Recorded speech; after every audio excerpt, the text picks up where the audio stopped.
So what's your favorite family recipe? Favorite family recipe? Maybe it's your aunt's prize-winning pickles. Maybe it's your mother's leg of lamb. Maybe it's your cousin's hamburger helper on the grill. But we all have a favorite family recipe, right? My grandmother made fantastic fried chicken. I mean, it was great. And her rice was perfect. I could eat bowls and bowls and bowls of my grandmother's rice. And I have probably eaten hundreds of bowls of my mom's butter beans. They are the best. And probably thousands of spoonfuls of her sweet potato casserole. And what is it about a family recipe that's different? What is it that just makes that family recipe something different? Well, as C.W. Griswold Jr. once said, this isn't charity, it's family. See, a family recipe just has that extra special something. It's just there. Yes, we may like the mac and cheese over at Luke's Diner. It may be great, but there's something about Grandma's mac and cheese that's just a little bit different. It's a little bit better. Or as my grammatically incorrect alter ego would say, it's just gooder. You know, it just is. It's just gooder. And that's not just Grandma's mac and cheese.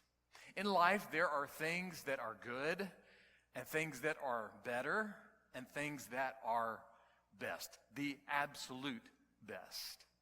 And there's one recipe in life, there's one recipe with one very unique ingredient that is the best of all things, and it is good for every single moment in life, especially the hardest moments.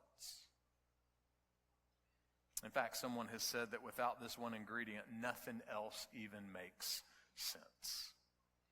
We continue our series, Pleasant Places. And we're looking in Psalm 16. This is a prayer from David that he wrote down about 3,003 years ago. And he prayed this prayer because he was in the middle of some trouble. And in the middle of his trouble, he wanted some confidence. He wanted to build up some confidence in his life. So how did he do that? Well, he built up his confidence by remembering the one best recipe with the one best ingredient. And what is that ingredient? Well, let's find out together. Our message today is called Good Place, and we turn our attention to Psalm 16, verse 2. King David writes, I said to the Lord, you are my Lord.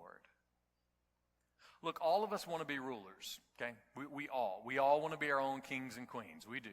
We want to control or be in charge of things at home, at work, at school, with sports, with the government, just about anything. Sometimes we just want to be in charge of and have control over doing nothing, you know. We just want to be in charge of just being lazy. But we all have something we want to be in charge of. Now, King David was not an honorary king, okay? This wasn't an honorary degree. He was an actual king. He ruled over somewhere between 400 to 800,000 people. He knew what it meant to have power and control. He had lots of power. He had lots of control. And he did lots of things over the lives of lots of people. But in this moment of trouble, King David, from his own heart, speaks to heaven and says, God, you are my God. You are my ruler. You are my king. You are my Lord. Really, really, who's your Lord? Who's your God? Who gets first and most? Who has the highest allegiance? Where is it that you put the greatest amount of your confidence? Who is the ruler of who you are? When you're at the doctor waiting for the test results. When you're at the hospital waiting for the operation.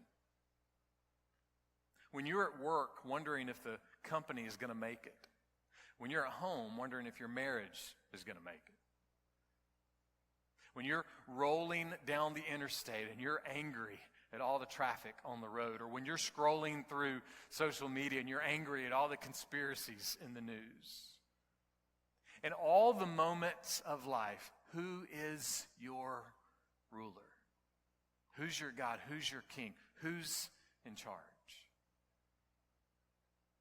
This Friday morning, William Anders died in a plane crash off the San Juan Islands in Washington State.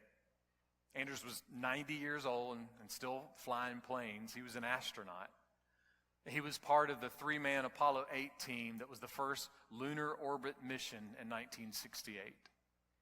And on Christmas Eve 1968, Anders took a photo on his mission, and it's a legendary photo according to NASA and the world, and it has a name. It's called Earthrise, because it's a picture that he took, and it looks like the earth is rising in the darkness, like the sun, it rises in the morning.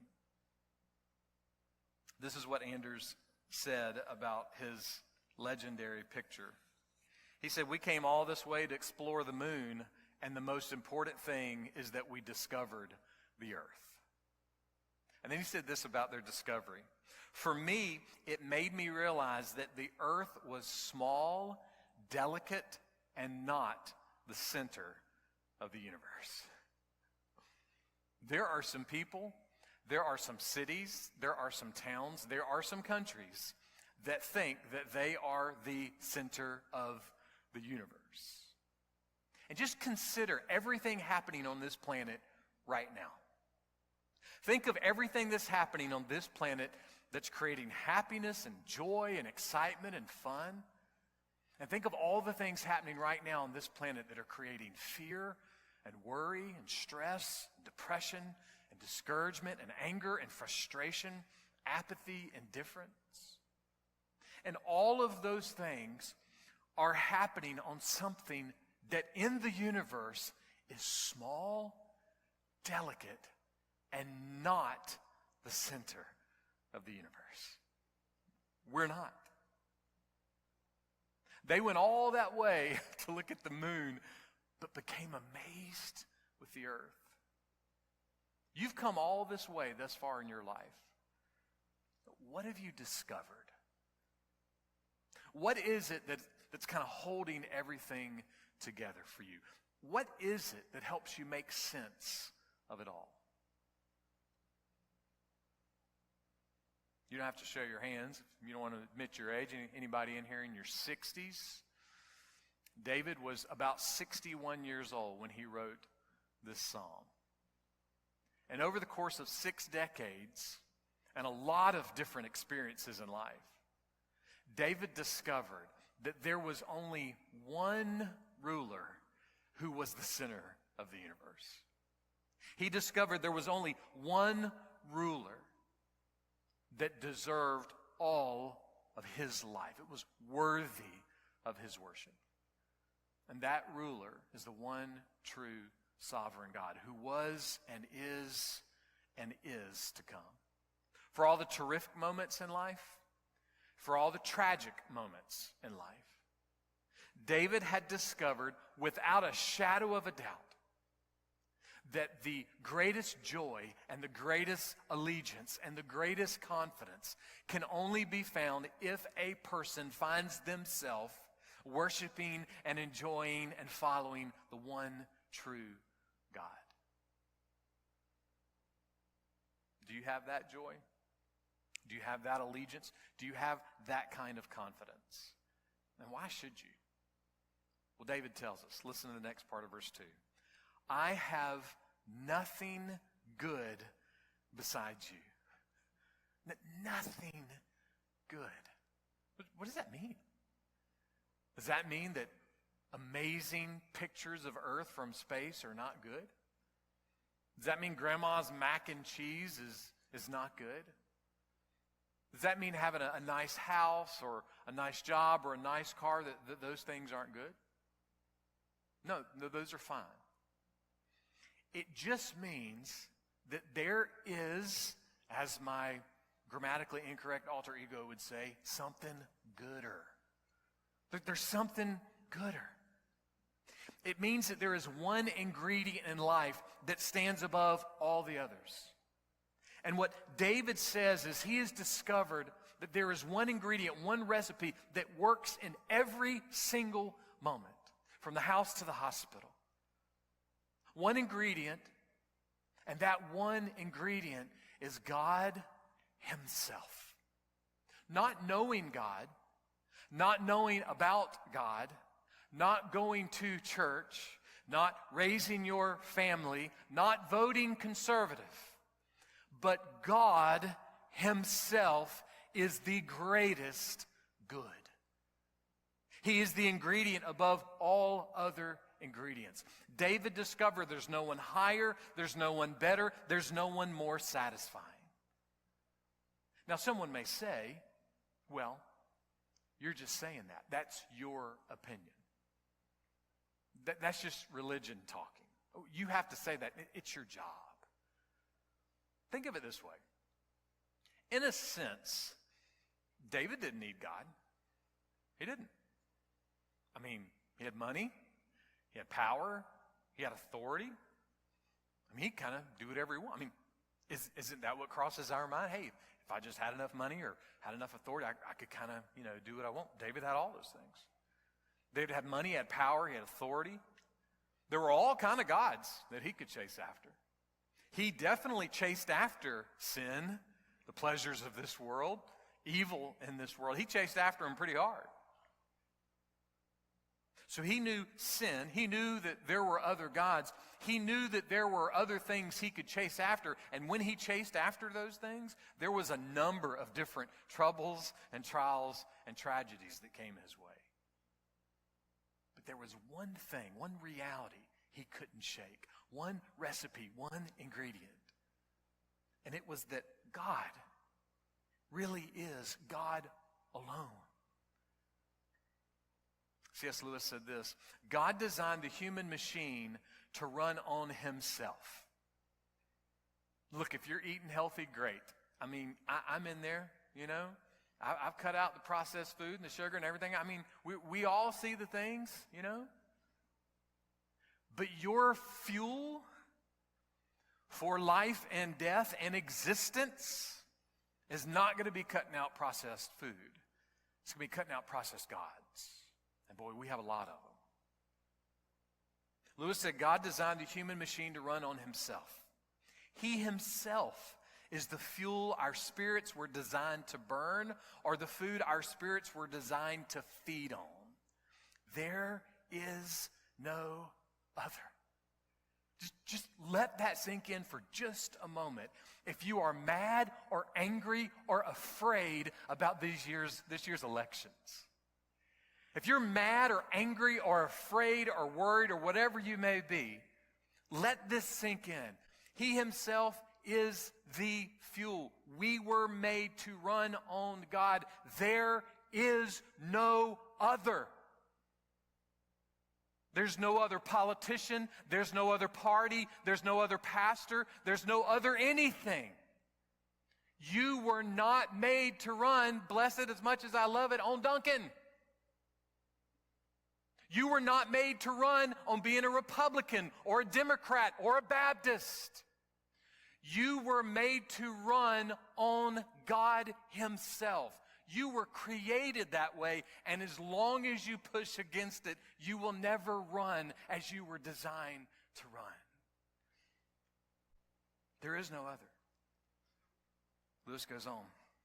That is why it is just no good asking God to make us happy in our own way without bothering about religion. In other words, it makes no sense for us to say, well, God, just if I can get this job, or this person would marry me, or if I can just take this vacation. He says it's a waste of time for us to say, God, will you make me happy in all these other things? Why? He goes on. God cannot give us happiness and peace apart from himself because it is not there. There is no such thing. There's no such thing as ultimate peace and happiness apart from God. It can't be found. Will we have fun playing sports? Yes. Will we have fun and be happy going to sports? Yes. Will we have a fun time eating grandma's mac and cheese? Yes. Will we have fun on a vacation? Yep. All of those things. Yeah. But ultimate happiness and ultimate peace will not be found in that destination wedding. It will not be found in that destination spouse. It will not be found in that destination vacation or that destination job. It can only be found in God himself. It can't even necessarily be found in this church. You can be a part of a church, heavily involved in a church, giving money to a church, volunteering at a church, and not have any fuel. Because the fuel is God himself. David had all the things a lot of us dream about. He had family, friends, food, financially stable. He had a kingdom. I mean, he had everything. But through many dangers, toils, and snares, David had discovered that it is only in the existence of the one true God, it is only in the grace of God that he found what was most satisfying and what would lead him home. Only in God. In other words, if he had God, he had everything. Now, I know to many people that just sounds like a highfalutin religious statement from a preacher boy on a Sunday morning. And I get it. I get it. But I would also say this. We would love for you to consider that statement, for you to engage with that statement, and for you to discover that every ounce of that statement is true. If you have a relationship with the one true living God, if you have God himself, you have everything. Everything. In fact, without him, nothing in life really makes sense. Now, someone would say, well, I think the opposite.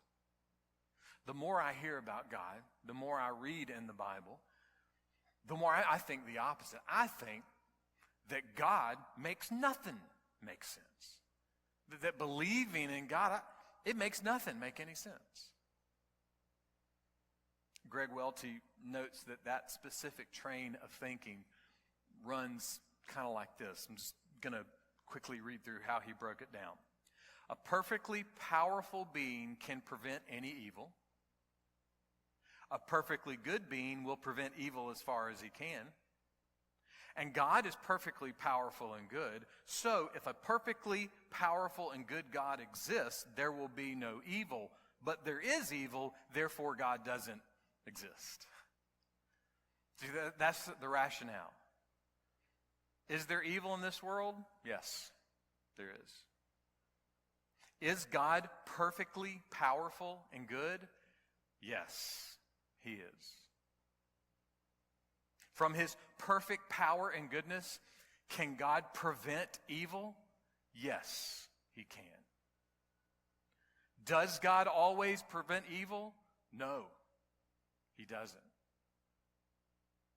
Does his lack of preventing certain evil things automatically mean that he doesn't exist? No, it doesn't. Will we be extremely uncomfortable and undone if certain evil things happen that God doesn't prevent? Yes, we will. Does our discomfort and our undoneness truly mean that God doesn't exist? No, it doesn't. Did King David see a lot of evil in his life? Yeah, he did. He saw war. He saw murder. He saw adultery. He saw torture. He saw death. He saw lots and lots and lots of evil things happen. Did it cause him to say, well, maybe God doesn't exist? No, actually, it did the opposite. In times of trouble and trials and tragedy, he had discovered there is no one he needed to exist more than God. He desperately needed to know that the one true sovereign God was on his throne. And he had discovered that without God, nothing made sense. And guess what? He discovered with God, sometimes things didn't make sense. But he also knew without God, there was no hope.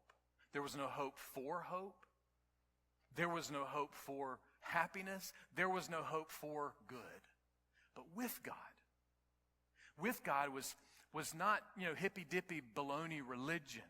With God, because of what God had already done, because of how many ways that God had already proven himself in the eyes of people, not just in fancy ideas.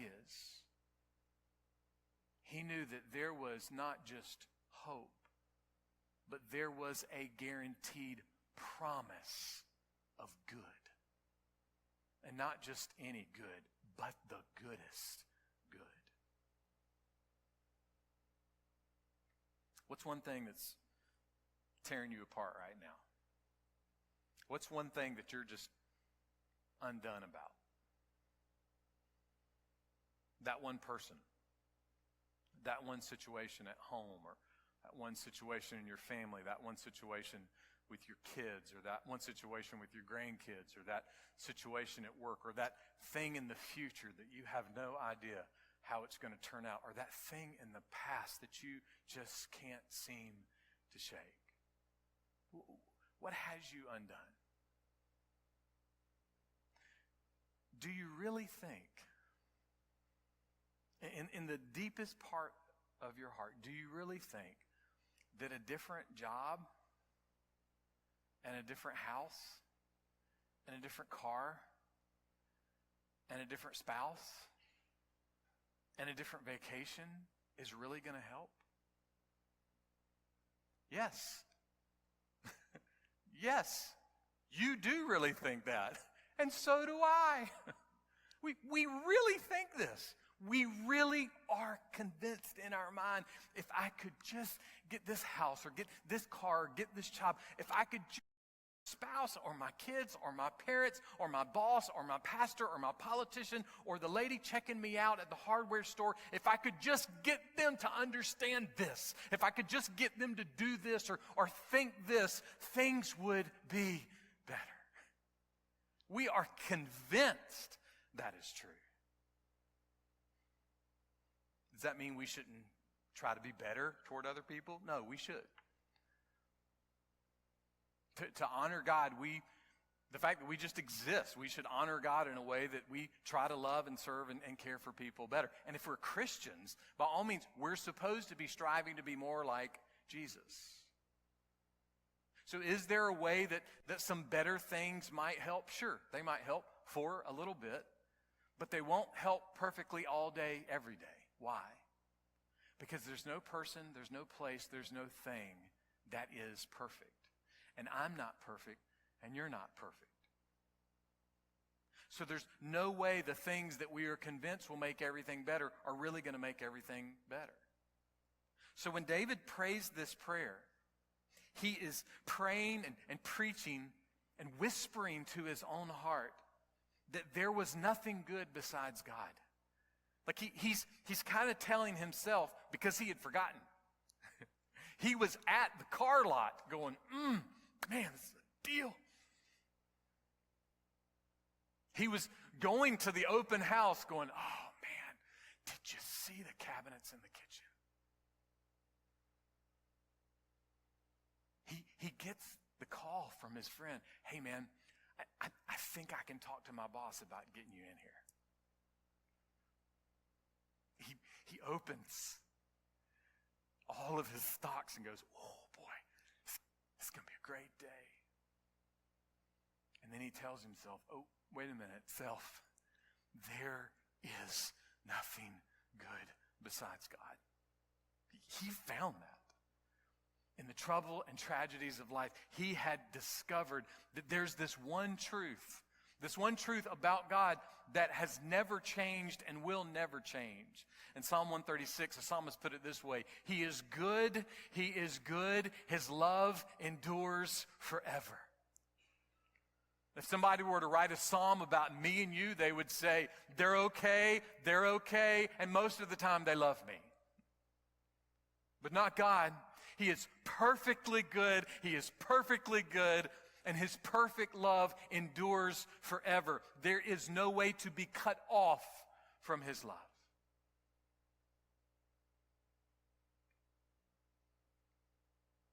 Today, would have been my mom and dad's 68th wedding anniversary. And, it's been a little over a year since Dad died, and that hurt and that pain is still there. There is this sense that we have been separated, and it's very real. And there are moments it hits me like a ton of bricks, and I know the same is true for my mom. And in a sense, yes, we can say that, kind of love endures forever. I saw a movie, and in one of the scenes of the movie, there's a husband who's at the graveside of his wife. They've just had the graveside service, and then he's sitting there and he has his hand on the casket, and he just says, "You've always been my sweetheart, and you always will be. I'll see you tomorrow." It's so sweet. But he wasn't going to see her tomorrow. He wasn't. Because there is a separation. That separation never happens with God. It's impossible. There is no way that any separation happens between a person who's been saved by Jesus and made right with God. His love endures forever. David had discovered that separation happened when it came to loving people in this world. But in God, there cannot be any separation. Listen to Lewis again. God cannot give us happiness and peace apart from himself because it is not there. There is no such thing. 900 years ago, Anselm of Canterbury said this: "What makes all of the good things good?" What makes the good things good? What's something good that happened this week?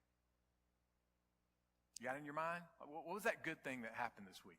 Did you eat something good this week? I mean, it could be anything. I mean, that happens to me every week. There's just that moment. Man. I mean, and it can just be a hamburger from somewhere I go to all the time. And for some reason, boy, that first bite tonight, it was good. We all had something good happen this week. So where does the good come from? Does it really just come from the guy flipping burgers in the back? Does it really just come from the guy raising the cows out in the farm?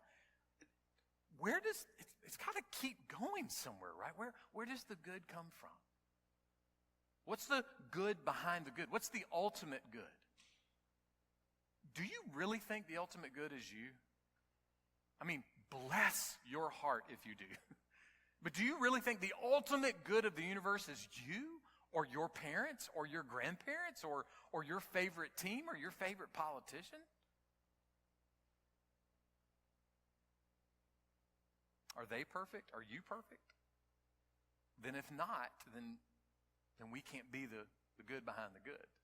So what makes all the good things good? What's the ultimate good? What's the best recipe? What's the best ingredient? With no hesitation, with great humility and great boldness, David answers, God and God alone. There is nothing good that I have besides him. He is the good behind all of the good. And what's the greatest good that God has ever done? The greatest good that God has ever done. Here's the greatest good God has ever done. God so loved you. God so loved me. God so loved the world. What that means is God so loved humanity, past, present, and future. He left no one out. God so loved humanity, past, present, and future. People who have consistently, from the very first two people, hated him and rebelled against him. God so loved them. And God so loved us that he sent Jesus to die for the rebellious sin that separates us from all that is good. He sent Jesus to be the only ultimate way for anyone to be saved. And Jesus so loved me, and he so loved you, and he so loved humanity, past, present, and future, that he gave himself up on a cross outside of Jerusalem. He satisfied the penalty and the payment of sin. And the person who is believing in Jesus and yielding to Jesus and relying on Jesus and trusting in Jesus and clinging to Jesus as their only ultimate hope in this life and their only ultimate hope when death comes, the promise of the salvation of Jesus is this: that person will not perish, rather they will die, and then they will live forever. That's the greatest good that God has ever done. So the question is this: has that greatest good happened to you? Is that the greatest good in your life, or is that just some story that kids hear at Vacation Bible School? Or is it the greatest good of your life? Larry had been a Christian for a very, very long time.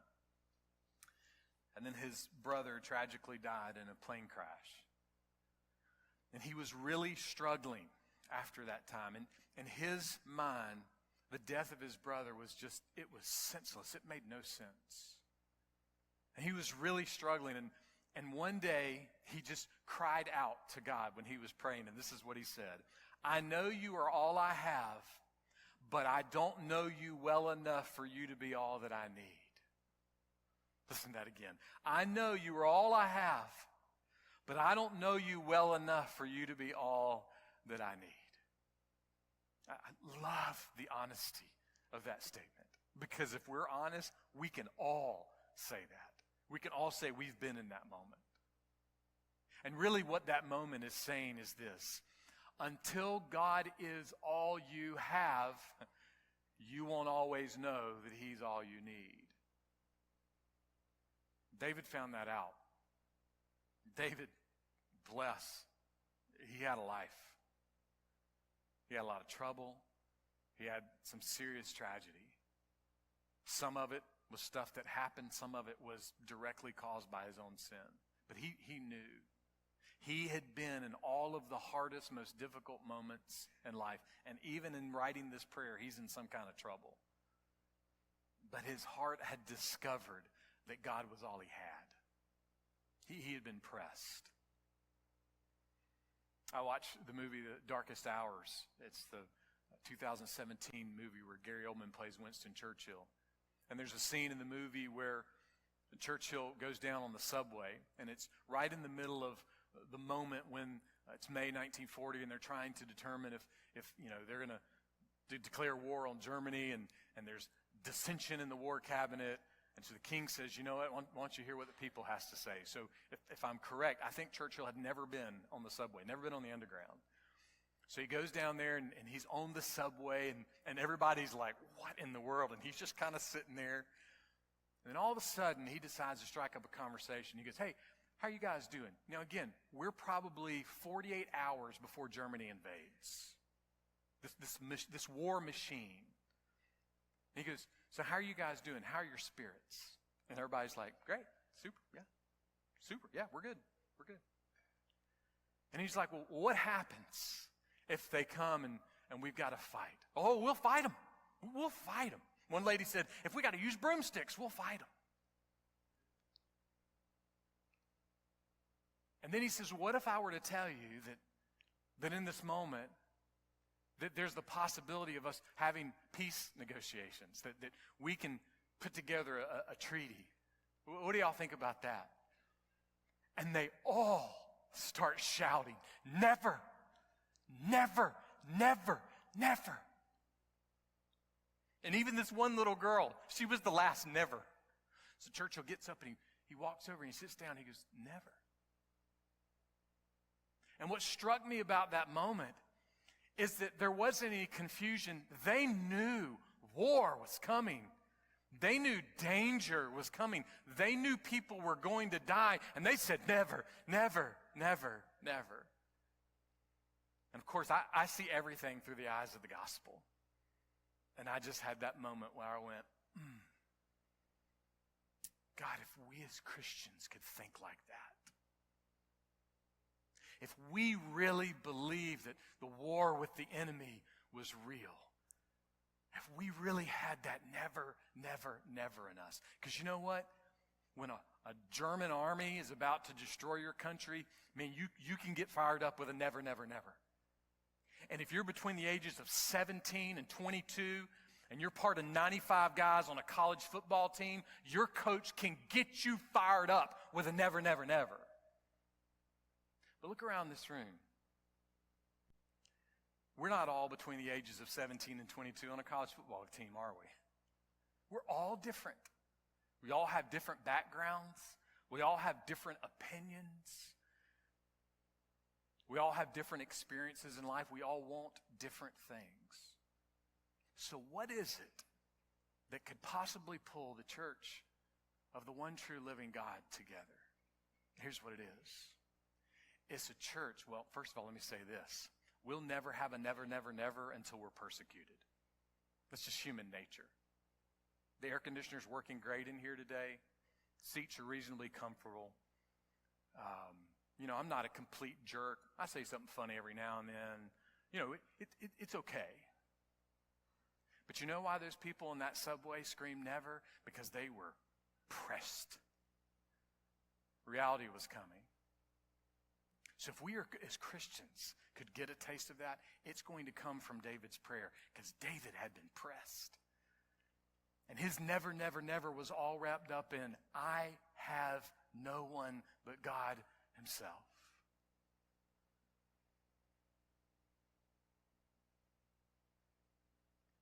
Looking for a good place to live?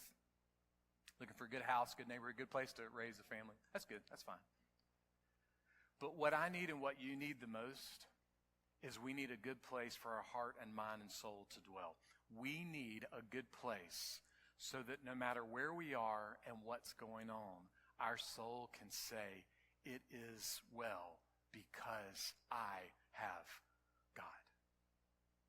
When it comes to the goodest place, the one that's gooder than all the rest, there is no other recipe, there is no other ingredient. The greatest good for my life, for your life, for the world is God and God alone.